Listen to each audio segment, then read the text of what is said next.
لیکن افسوس کہ جس مہینے سے ہم اور آپ ہو کر گزر رہے ہیں یہ ہجری سال کا پہلا مہینہ ہے، ہجری کیلنڈر کا پہلا مہینہ ہے، اور آج 2 تاریخ ہے۔ ماہ محرم کے آغاز ہوتے ہی پہلی تاریخ سے ہی جو ہم اپنے آپ کو مسلمان کہتے ہیں، جو ہم اپنے آپ کو کتاب و سنت کے فالوور کہتے ہیں، ہم امت محمدی کہتے ہیں اپنے آپ کو، لیکن ہمارے اندر طرح طرح کی خرافات اور بدعات پائے جاتے ہیں۔ جو آیت کریمہ میں نے عام حضرات کے سامنے تلاوت کی ہے، اس آیت کریمہ میں اگر ہم غور کریں تو آپ کو پتہ چلے گا کہ اللہ رب العالمین نے اس آیت کریمہ کے اندر کیا فرمایا ہے۔ اس آیت کریمہ کے اندر اللہ رب العالمین نے فرمایا منہا اربعۃ حرم، کہ ان میں 4 مہینے حرمت والے مہینے ہیں۔ یوں تو ہم اللہ کے بندے ہونے کے ناطے، مسلمان ہونے کے ناطے سال کے 12 مہینے ہمیں ظلم سے بچنا ہے، نہ کسی پر ظلم کرنا ہے، نہ اپنے اوپر ظلم کرنا ہے، نہ کسی ایک کے ساتھ ناحق کا معاملہ کرنا ہے، نہ اپنے اوپر ناحق کا معاملہ کرنا ہے۔ لیکن خاص طور پر جو حرمت کے 4 مہینے ہیں، یہ 4 مہینے کون سے ہیں؟ اس کی وضاحت نبی کریم صلی اللہ علیہ وسلم کرتے ہیں۔ اللہ کے نبی جناب محمد عربی صلی اللہ علیہ وسلم کا فرمان ہے السنۃ 12 شہرا منها 4 حرم 3 متوالية ذو القعدة وذو الحجة والمحرم، کہ 3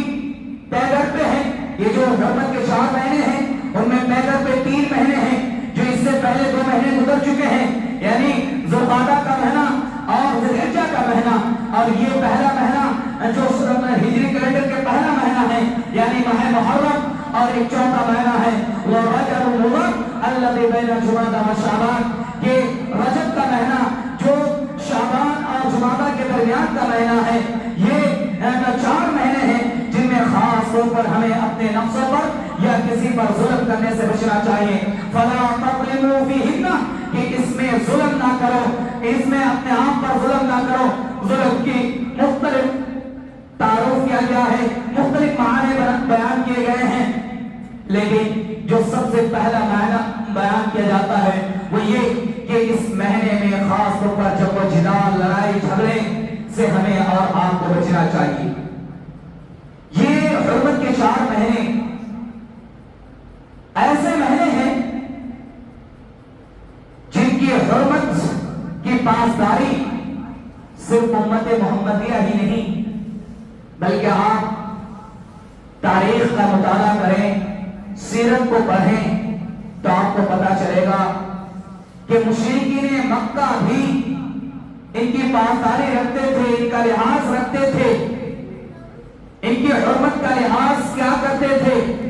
اور ان مہینوں میں اپنے جنگ و جدال کو روک دیا کرتے تھے، لڑائی جھگڑے کو روک دیا کرتے تھے۔ ہاں یہ الگ بات ہے کہ وہ اپنے حساب سے حرمت کا مہینہ بنا لیا کرتے تھے، یعنی مہینے کو آگے پیچھے کر لیا کرتے تھے۔ جب ان کو جنگ و جدال کرنا ہوتا اور وہ اگر محرم کا مہینہ ہوتا تو ان کو محرم کو آگے بڑھا کر دوسرے مہینے اس میں شمار کر لیتے تھے اور محرم کو آگے بڑھا دیا کرتے تھے۔ یہ اس طریقے سے وہ چینج کر لیا کرتے تھے، لیکن یہ تو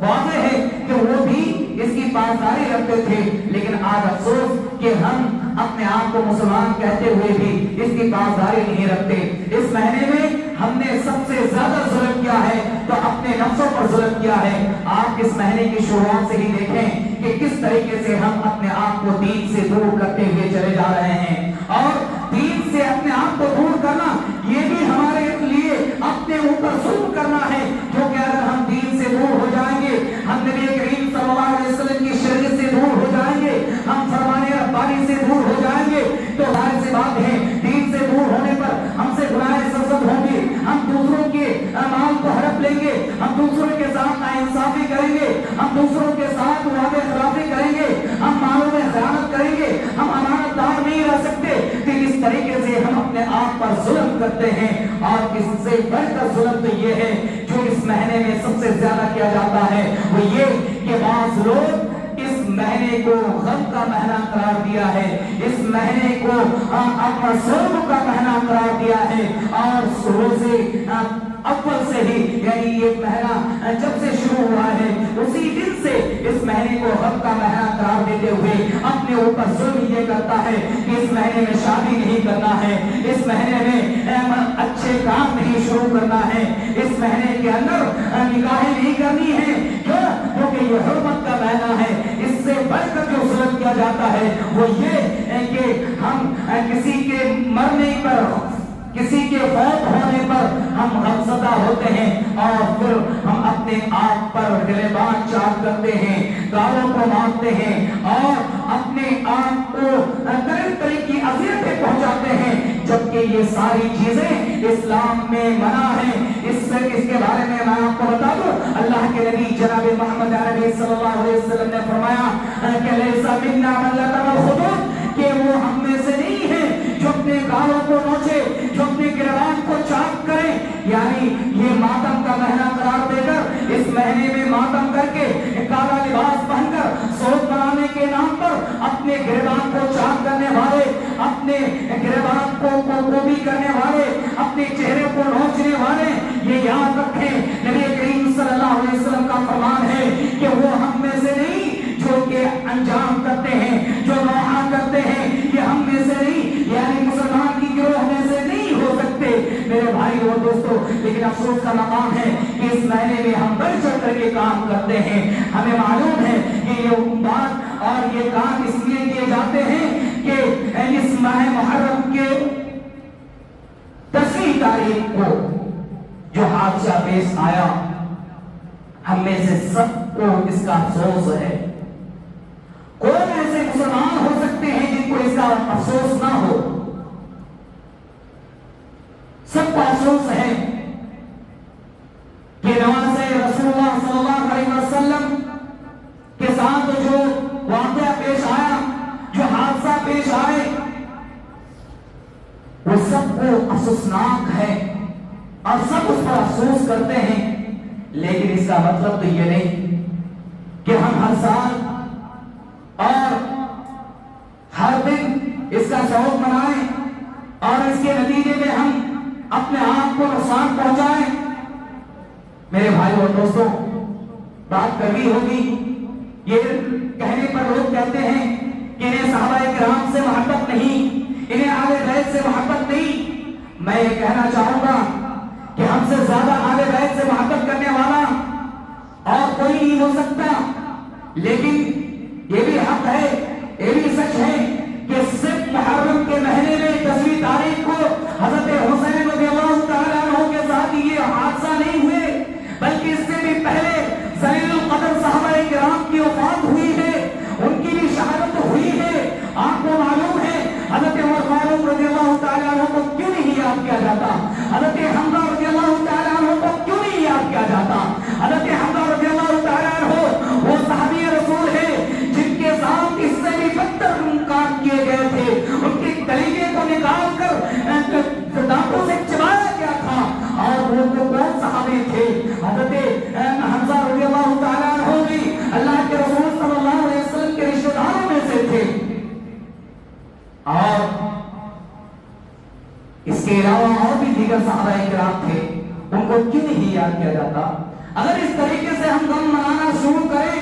تو کوئی ایسا دن یا کوئی ایسا مہینہ نہیں رہے گا جس میں ہم خوشی منا سکے۔ اسی لیے اسلام کا ایک رول ہے، اسلام کا ایک قانون ہے کہ اسلام کے اندر رہنے والوں کے لیے ایک آسان راستہ بتایا گیا ہے کہ اگر آپ کے رشتہ دار میں، آپ کے جان پہچان میں، آپ کے اقارب میں اگر کسی کی فوت ہوتی ہے، اگر کسی کا موت ہوتی ہے، تو ایسی صورت میں آپ 3 دن سوگ منا سکتے، 3 دن سوگ منائیں۔ اور اگر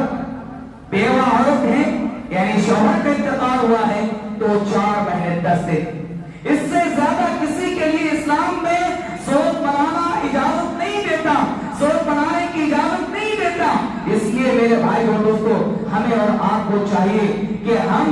ان مہینے میں جو کام ہمیں کرنے چاہیے، جن اعمال کو مستحب قرار دیا گیا ہے، ان اعمال کو ہم اپنے اس مہینے میں کرنے کی کوشش کریں، اور جو بدعات و خرافات ہم نے خود سے ایجاد کر لیے ہیں، ان سے ہمیں اور آپ کو بچنے کی ضرورت ہے۔ ان مہینے میں کیے جانے والے اعمال میں سے سب سے اہم اعمال جو ہیں وہ یہ کہ ہم زیادہ سے زیادہ نفلی روزوں کا اہتمام کریں۔ اس مہینے میں نفلی روزوں کا اہتمام کریں۔ اللہ کے نبی جناب محمد عربی صلی اللہ علیہ وسلم نے فرمایا کہ افضل الصیام، سب سے افضل روزہ بعد شہر رمضان، رمضان کے بعد، ماہ رمضان کے روزوں کے بعد اگر کوئی افضل ترین روزہ ہے تو یوم عاشورہ کا روزہ ہے۔ یہ 10ویں محرم کا روزہ ہے،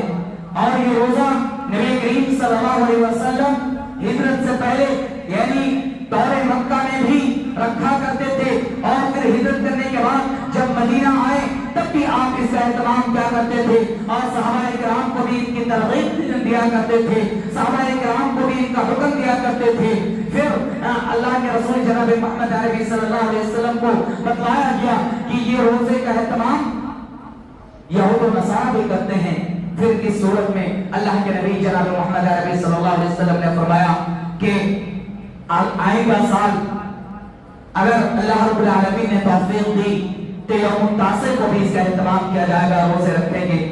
تو اس طریقے سے اللہ کے نبی جناب محمد عربی صلی اللہ علیہ وسلم اس مہینے میں سب سے زیادہ جو ہمیں اعمال کرنے کے لیے کہا وہ نوافل یعنی روزے نفل روزے رکھنے کا، اور خاص طور پر عاشورہ کے دن یعنی 10ویں محرم کو ہمیں روزہ رکھنا چاہیے، کیونکہ اس کے بارے میں نبی کریم صلی اللہ علیہ وسلم سے سوال کیا گیا تو آپ صلی اللہ علیہ وسلم نے فرمایا کہ یکفر سنۃ الماضیہ، کہ یہ عاشورہ کا روزہ جو ہے یہ گزشتہ ایک سال کے لیے کفارہ ہے، یعنی اگر آپ عاشورہ کا روزے کا اہتمام کرتے ہیں تو گزشتہ ایک سال کا گناہ آپ سے معاف کر دیا جائے گا، یعنی یہ آپ کے لیے کفارہ ہوگا۔ یہ روزے کا رکھنے کا فائدہ ہے، اجر و ثواب ہے۔ اسی کے ساتھ